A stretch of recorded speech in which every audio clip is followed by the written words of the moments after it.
Serangan militer terhadap Iran menandakan adanya suatu tren yang mengkhawatirkan di Amerika Serikat bahwa segala perselisihan yang tidak sesuai dengan kemauan Trump akan diselesaikan dengan cara perang atau kekerasan. Halo, saya Dino Patijalal di suatu kafe di London. Kita semua shock melihat serangan Amerika dan Israel terhadap Iran.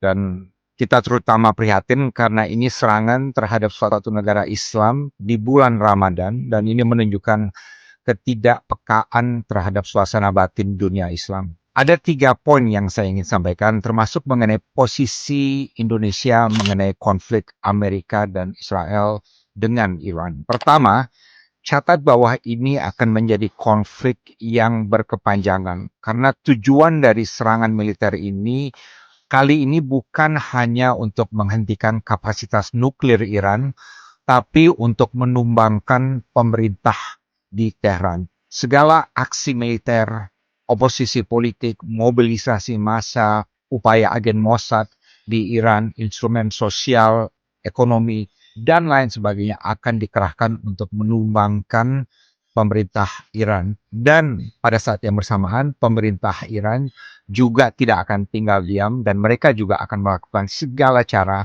untuk melawan intervensi luar ini. Dan mengingat Iran berbeda dari Venezuela, mempunyai jaringan politik dan militer yang cukup signifikan di beberapa wilayah di luar Iran, di Timur Tengah, maka dapat dipastikan bahwa perang ini juga akan menyeret pihak-pihak luar dan akan menyebarkan guncangan di luar wilayah Iran.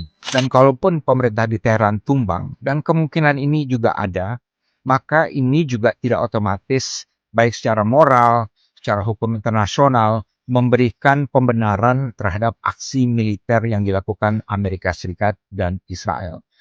Mengapa? Karena kalau aksi intervensi ugal-ugalan seperti ini dilakukan oleh negara-negara lain dalam konteks yang berbeda juga, maka dunia akan segera terjerumus dalam Perang Dunia Ketiga. Kedua, kita harus jelas sejelas-jelasnya bahwa dalam konflik ini Iran adalah pihak yang diserang oleh Amerika dan Israel, bukan pihak yang menyerang Amerika atau Israel. Dan bahwasanya perundingan antara Amerika dan Iran belum berhasil, ini tidak memberikan pembenaran bagi Amerika Serikat untuk melakukan serangan militer terhadap Iran, apalagi pemerintah Oman yang selama ini menjadi mediator dalam perundingan damai antara keduanya menyatakan sudah ada kemajuan yang signifikan dalam proses perundingan Amerika dan Iran ini. Serangan militer terhadap Iran menandakan adanya suatu tren yang mengkhawatirkan di Amerika Serikat bahwa segala perselisihan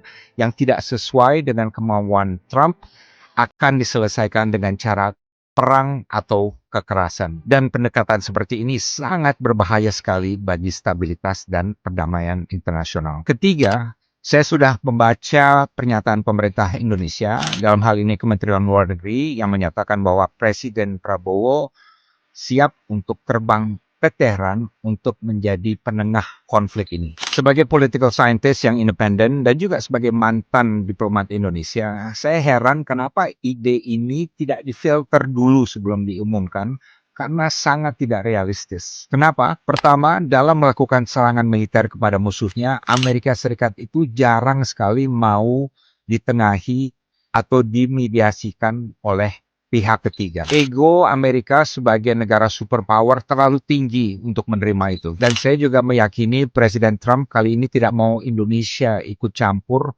karena moodnya pada saat ini sedang gelap mata untuk menumbangkan pemerintah Iran. Dan menarik dicatat bahwa sejumlah teman saya di Washington DC memberitahu saya bahwa serangan Amerika Serikat terhadap Iran juga merupakan upaya untuk mengalihkan perhatian dari Epstein Files, kasus Epstein Files yang sekarang semakin merongrong pribadi Presiden Donald Trump. Kedua, realitanya pemerintah Iran belakangan ini tidak begitu dekat dengan pemerintah Indonesia. Dalam 15 bulan terakhir, Presiden Prabowo tidak pernah bertemu dengan Presiden Iran dan juga tidak pernah mengunjungi Iran. Walaupun belakangan ini ada undangan dari Iran yang dilayangkan kepada beliau. Dan juga tidak pernah ada pertemuan bilateral antara kedua pemimpin di negara ketiga. Misalnya sewaktu KTT BRICS atau sewaktu KTT D8. Menlu Sugiono juga tidak pernah melakukan kunjungan bilateral ke Teheran, walaupun pernah ketemu sekali dengan Menlu Iran di Jenewa. Dengan kata lain, belum ada suatu kedekatan atau trust dari pemerintah Iran terhadap pemerintah Indonesia sekarang ini. Ketiga, kalau Presiden Prabowo merencanakan untuk terbang ke Teheran untuk melakukan mediasi, tidak mungkin Presiden Trump atau Menteri Luar Negeri Marco Rubio sebagai pihak yang menyerang Iran akan bersedia berkunjung ke Teheran. Ini tidak realistis dan tidak akan mungkin terjadi. Kita harus jujur mengenai hal ini. Keempat, dan ini lebih tidak mungkin lagi, upaya mediasi berarti Presiden Prabowo harus bertemu dengan Perdana Menteri Israel Netanyahu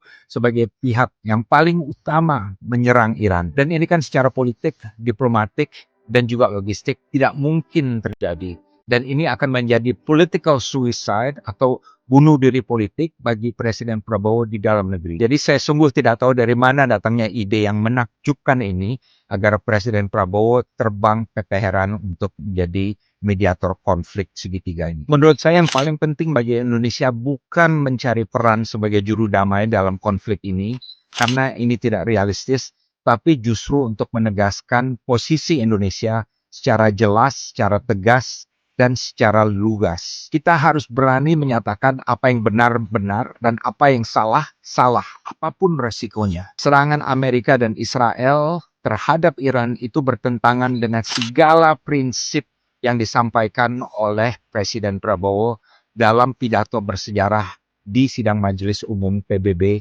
tahun lalu. Dan kita harus selalu konsisten menegakkan prinsip perdamaian dan norma-norma hukum internasional. Kita tidak mau nanti sejarah mencatat tidak ada satupun skenario di mana Indonesia bersedia untuk mengkritik aksi dari negara adidaya. Apapun yang dilakukan negara adidaya tersebut. Dan kalau ini terjadi, berarti politik luar negeri kita tidak lagi politik bebas aktif. Dan ingat, sejarah penuh dengan kasus di mana Indonesia tidak ragu untuk bertentangan atau berbeda pendapat dengan Amerika Serikat. Baik dalam kasus serangan Amerika terhadap Irak, mengenai Konvensi Hukum Laut PBB, mengenai keanggotaan Republik Rakyat Tiongkok di PBB, dan lain sebagainya. Berbeda pendapat itu tidak berarti bermusuhan, dan bermitra tidak juga berarti kita nurut atau tunduk dengan Amerika Serikat. Saya juga menganjurkan agar Presiden Prabowo menulis surat kepada Presiden Trump yang memberitahukan bahwa Indonesia akan menangguhkan pengiriman pasukan perdamaian untuk International Stabilization Force di Gaza sambil mengkaji ulang situasi serius yang sekarang sedang berkembang di Timur Tengah. Melalui pesan ini terhadap Presiden Donald Trump, kita juga sekaligus menunjukkan bahwa Indonesia adalah negara yang berprinsip, yang berpendirian, dan tidak mudah di-take for granted oleh negara lain. Apalagi Hamas dan kelompok lain di Palestina mempunyai kedekatan khusus dengan Iran. Dan dampaknya pasti ada. Apalagi pasukan perdamaian Indonesia nanti praktis akan berada di bawah komando Amerika Serikat dan di bawah kendali Donald Trump sebagai ketua dari Board of Peace. Di bawah kepemimpinan Donald Trump yang sulit diprediksi, yang sering melanggar hukum internasional dan sering memaksakan kehendaknya pada negara lain, terutama yang lemah, kita harus menghindari resiko pasukan Indonesia terjebak dalam komplikasi yang mungkin timbul dari konflik segitiga Amerika, Israel, Iran yang masih akan terus berkembang. Kita tidak ingin misi perdamaian Indonesia menyimpang dari mandat ISF, meskipun tidak disengajai. Pikirkan dengan matang-matang dan seksama. Validasi sejarah jauh lebih penting daripada validasi dari Gedung Putih. Demikian saya Dino Patijalal, silahkan dibahas oleh publik dan boleh dikutip oleh media. Speak truth to power, speak truth to the people, wisdom without fear. Terima kasih.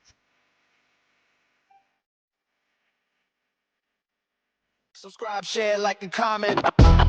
Subscribe, share, like, and comment. Subscribe, share, like, and comment. Subscribe, share, like, and comment. Subscribe, share, like, and comment.